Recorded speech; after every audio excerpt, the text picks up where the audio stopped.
ઘરોમાં તો બહુ ઓછું હશે કે કૂતરા પાળાતા હોય. સાચી વાત છે.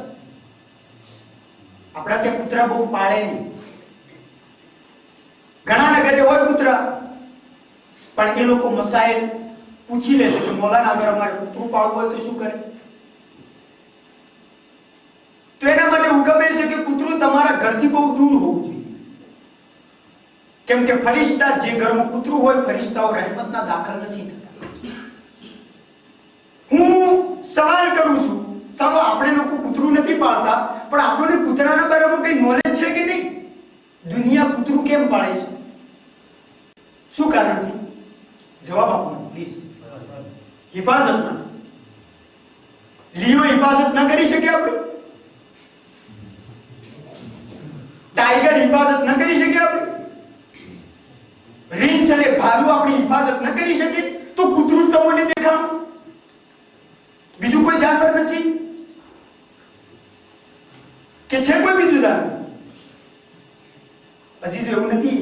મને અહીંયા માદાગાસ્કરની તો બહુ ઓછી ખબર છે, કેમ કે અહીંયા મીંડળી બહુ છે, કૂતરા ઓછા છે, પણ ઇન્ડિયામાં કૂતરા બહુ વધારે છે. તમે પાળો યા ન પાળો, પણ કૂતરા તો તમારા ઘર આગળ જ રહેશે.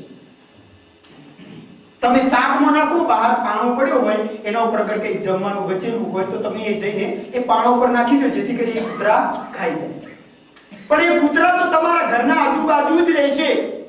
અને ભૂલથી અગર કોઈ પારકો માણસ તમારા મોહલ્લામાં આવી ગયો તો તરત જ ભસવાનું શરૂ કરી દેશે. અગર માની લો વાંદરો આવી ગયો તો એનો પછવાડો મૂકશે નહીં. શું કારણ છે?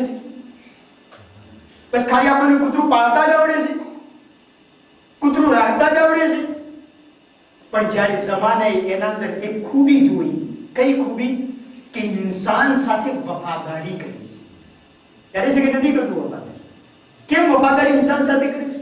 જ્યારે જનાબે આદમ અલૈહિસ્સલાતુ વસ્સલામને આ જમીન ઉપર મોકલવામાં આવ્યા, યાદ રાખજો, તો શૈતાન પણ જમીન ઉપર આવ્યો. તો ક્યાં આવ્યો? તો શૈતાન આઈને માહિતલ શૈતાન શામ.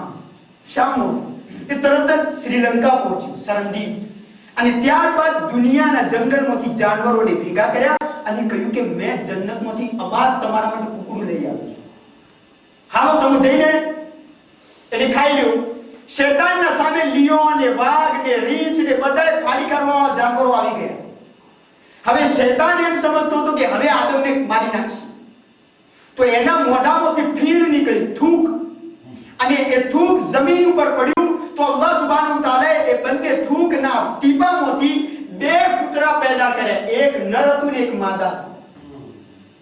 આદમના પાસે આવી અને એ બંને પુત્ર ઊભા થઈ ગયા અને જેટલા પણ જંગલી જાનવર હતા એમના સામે ભોંકવાનું શરૂ કર્યું. પછી જો બધા જાનવરો ભાગી ગયા. સમજમાં આવી કઈ નહીં કે અલ્લાહે કૂતરાને કોના માટે પેદા કર્યું છે? આદમની સિક્યુરિટી માટે, આદમની ઓલાદની સિક્યુરિટી માટે. ઓકે, થઈ ગયું. તો પછી નજીસ કેમ છે? નજીસુલ લાઈન છે. કેમ? કેમ કે શૈતાનના થૂકમાંથી બનેલું છે. પણ આટલું હોવા છતાં અઝીઝો, એની વફાદારી તમે જુઓ, એની મોહબ્બત જુઓ, કે જ્યાં અલ્લાહ સુબ્હાનહુ તઆલા હુકમ કરી દે તો એનું પાલન કરવા માટે તૈયાર છે. શું અસહાબે કહફના જ્યારે એ તમામ દકિયાનુસથી બચવા માટે જ્યારે બધાય ગુફામાં ચાલ્યા ગયા તો કૂતરાએ પણ કહ્યું કે તમે અલ્લાહની વહદાનિયતનો ઇકરાર કરો, તો શું આ નજીસુલ લાઈન અલ્લાહની વહદાનિયતનો ઇકરાર નથી કરતો? અઝીઝો, અસહાબે કહફના અંદર એ પણ કૂતરું પણ ચાલી ગયું જેનું નામ કિતમીર હતું.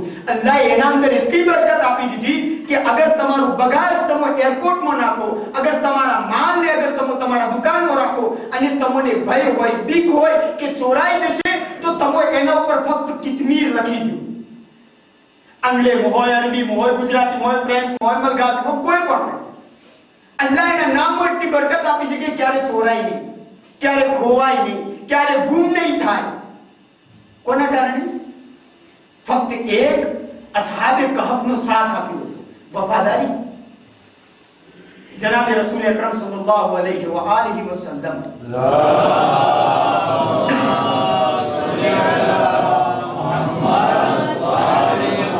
રાપિડ બેન કરીને હાલ્યો જાવ આગળ. અઝીઝો, કે એક વ્યક્તિ આવીને સવાલ કર્યો કે યા રસૂલલ્લાહ, ફલાણા યહૂદીનો એક કૂતરો છે કે જે બધાને બટકા ભરે છે, હેરાન કરે છે.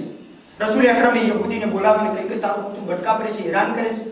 કહ્યું હા યા રસૂલલ્લાહ, એ કૂતરું બટકા ભર્યું છે અને એની શિકાયત પણ મારી પાસે આવી છે. કહ્યું કે એક કામ કરો, કૂતરાને લાવવામાં આવે.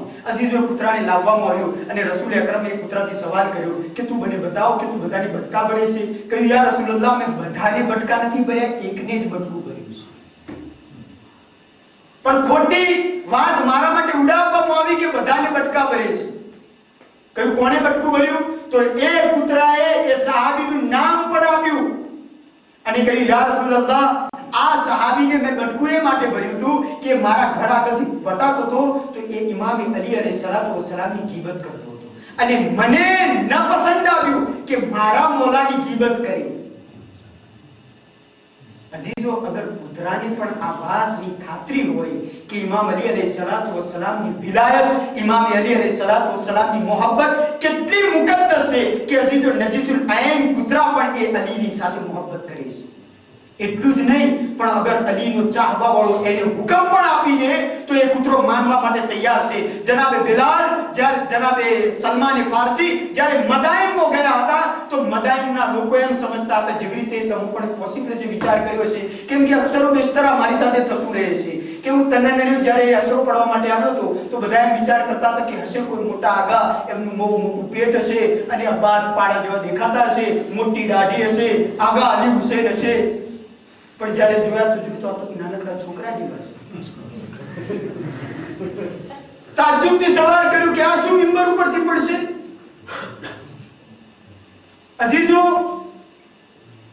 ઝાહિરન ઇન્સાનના રૂપથી ઇન્સાન નથી ઓળખાતો. જનાબે સલમાન ફારસી જ્યારે મદાઈન પહોંચ્યા તો લોકો એમ સમજ્યા કે અલીનો ગવર્નર આવી રહ્યો છે તો હશે મિલિટર હશે અને આજુબાજુ સિપાહીઓ હશે એટલે ઠાઠ માંડતી આવતા હશે. જોયું તો સલમાન એકલા ગધેડા ઉપર પોતાનો એક લોટો ને એક ચટાઈ ને એક લકડી લઈને હાલ્યા. બધાય વ્યાધીમાં કે આવો કેવો ગવર્નર આવીને મિંબર ઉપર બેસીને ખુતબો આપ્યો તો લોકોએ શિકાયત કરી કે એ અલીના ગવર્નર, અમારે અહીંયા મદાઈનમાં એક મોટી વ્યાધિ હશે કે લોકો ડાકુ ચોર બહુ ચોરી કરે છે. તો જનાબ સલમાન મિંબર ઉપરથી કહ્યું કે યાદ રાખજો, હવે પછી અગર કોઈ ચોરી કરે તો એનો જિમ્મેદાર પોતે રહેશે. મિલિટર કે સલમાન, રાતે સિક્યુરિટી કોણ કરશે? જનાબે સલમાન મજલિસ ખતમ કરી, નમાઝ શબ પડી અને ત્યારબાદ મદાઈનના જંગલમાં ગયા અને કહ્યું એ મદાઈનમાં રહેવા વાળા કૂતરાઓ, અલીનો ગુલામ તમને હુકમ આપે છે કે હવે પછી મદાઈનમાં સિક્યુરિટી કરજો. બસ અઝીઝ, સવાર થઈ શું જોયું કે ગલી ગલીમાં જુઓ તો કોઈનો વાસો ફાટેલો છે, તો કોઈનું પાટલું ફાટેલું છે, તો કોઈની ખમીસ ફાટેલી છે, તો કોઈના અંદરથી લોહી નીકળી રહ્યું છે, તો કોઈને ઝપટા મારેલા છે, તો કોઈને પંજા મારેલા છે. બધાએ સલમાન પાસે આવ્યા અને કહ્યું સલમાન, અરે આજે તો કયામત થઈ ગઈ, રાત્રે કૂતરાઓ અમારા ઉપર હુમલો કરી દીધો. કહ્યું જનાબ સલમાને કે મેં નહોતું કહ્યું કે હવે પછી અગર કોઈ ચોરી કરશે તો એનો જિમ્મેદાર પોતે રહેશે. અઝીઝો, હવે તો સમજો કે અલીના ગુલામનો કેટલો પાવર છે કે અગર જાનવરને પણ હુકમ આપી દે તો એ જાનવર માનવા માટે તૈયાર છે. અઝીઝો, એવું ન બને, આખી મજાલિસનો મેસેજ છે એવું ન બને કે આપણે હર રોજ ગુનાહ ઉપર ગુનાહ કરતા રહીએ અને મોહબ્બત ઉપર જે દમ ભરીએ છીએ કે યા અલી, કાલે અમે મરી જઈએ તો તમે અમારી શફાઅત કરજો. અઝીઝો, મરવા પહેલા શૈતાન આપણા દિલ ઉપરથી મોહબ્બતને લઈ લે. ખસરત દુનિયા વલ આખિરા. હુર તો એ હુર હતા જ્યાં કરબલા આપણને મેસેજ આપે છે કે આખી જિંદગી અગર ગુનાહ કર્યો હોય તો અઝીઝો હુર જેવા બનવાની તૌફીક મેળવજો. પણ અઝીઝો, આખી જિંદગી ઇબાદત કરી અને મરવા ટાણે શૈતાનના વસવસામાં આવી ગયા. ઇન્શાઅલ્લાહ સુજે આગળ વધારી દઈશ કાલે. પણ અઝીઝો, અફસોસની વાત એ છે કે કૂતરા જેવું કૂતરું અઝીઝો વફાદારી કરી, કૂતરાએ વફાદારી કરી અને હુકમે ઇમામને માની લીધો. પણ અઝીઝો, કેવો જમાનો હતો કે જ્યાં એ અલી બાદ રસૂલ લોકોને કહેતા રહ્યા કે લોકો શું તમને યાદ નથી કે ગદી હુકમમાં કોને ઇમામ બનાવવામાં આવ્યો? પણ અઝીઝો, આ એ જાત હતી કે જે જાનવર કરતા પણ બહેતર હતી, જેને ઓલમાં સારી રીતે બયાન કરે છે કે જાનવરોની સાથે નિસ્બત આપવી એ પણ જાનવરોને પસંદ નથી, કેમ કે જાનવરો એમ કહે છે અરે અમે તો અલીના ચાહવા વાળા છીએ, તો અમારી સાથે કેમ નિસ્બત આપો છો? અઝીઝો, આ એટલી ગિરેલી કોમ હતી કે એક દિવસ એવો આવી ગયો કે નવાસે રસૂલને એમના વતનને છોડાવવા ઉપર મજબૂર થઈ ગયા. હા અઝીઝો, આજે એ શહીદની રાત છે કે જે શબીહ રસૂલ હતા. કેવા શબીહ રસૂલ અઝીઝો? કે જ્યાં મદીનામાં એક વ્યક્તિ આવ્યો અને આવ્યા બાદ મદીનાના લોકોને સવાલ કરવા લાગ્યો કે એ લોકો, રસૂલે ખુદાનું મને ઘર બતાવો. કહ્યું કે આ ભાઈ અજીબ છે, આ ભાઈ ગરીબ છે, આ ભાઈ મઝલૂમ છે, આ ભાઈ બેખબર છે, એને ખબર નથી કે રસૂલને ગયે તો કેટલાય વર્ષો થઈ ગયા. ત્યારબાદ એ શખ્સને કહ્યું કે ભાઈ તું શાયદ તને ખબર નથી કે રસૂલે ખુદાનો તો ઇંતકાલ થઈ ગયો છે. તો એણે કહ્યું કે મારે તો રસૂલે ખુદાની ઝિયારત કરવી છે. બસ અજીઝો, તો લોકો મદીનાના કહેતા હતા કે એક કામ કર, તું હુસૈનના ઘરે ચાલ્યો જા. અલ્લાહે હુસૈનને એક એવો દીકરો અતા કર્યો છે કે જે ખુલ્કમાં, જે ખલ્કમાં, જે મંતિકમાં હુસૈનનો દીકરો રસૂલથી મળતો આવે છે. બસ અજીઝો, આ બધું અરબ ઇમામ હુસૈન અલૈહિસ્સલામના ઘરે આવ્યો.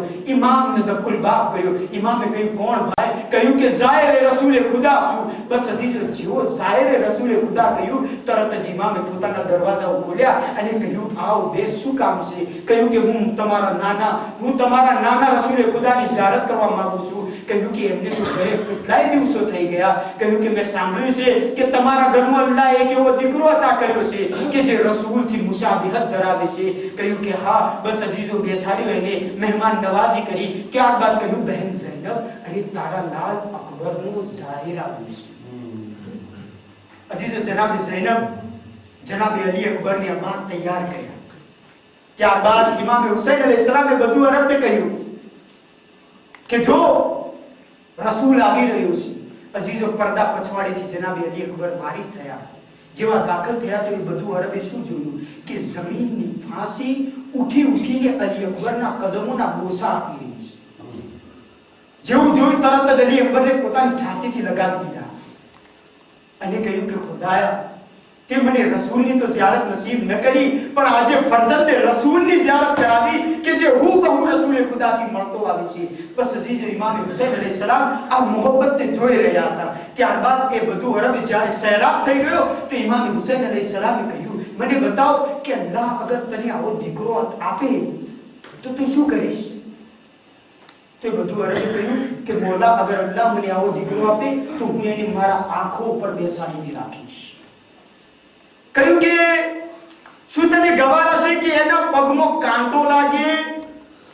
કહ્યું કે મોલા, ખુદા મને એ દિવસ ન બતાવે કે એના પગમાં કાંટો લાગે. હું ખુદાથી દુઆ કરીશ કે મારા આંખમાં કાંટો લાગે પણ એના પગમાં કાંટો ન લાગે. બસ અજીઝો, ઇમામ ઝારો કતાર માથું નીચું નમાવીને રડવા લાગ્યા અને કહ્યું કે એ બધું અરબ, અરે અલ્લાહે મને આ ફરજંદ અતા કર્યો પણ એના પગમાં કાંટો નહીં બલકે એના છાતીમાં ભાગો લાગશે.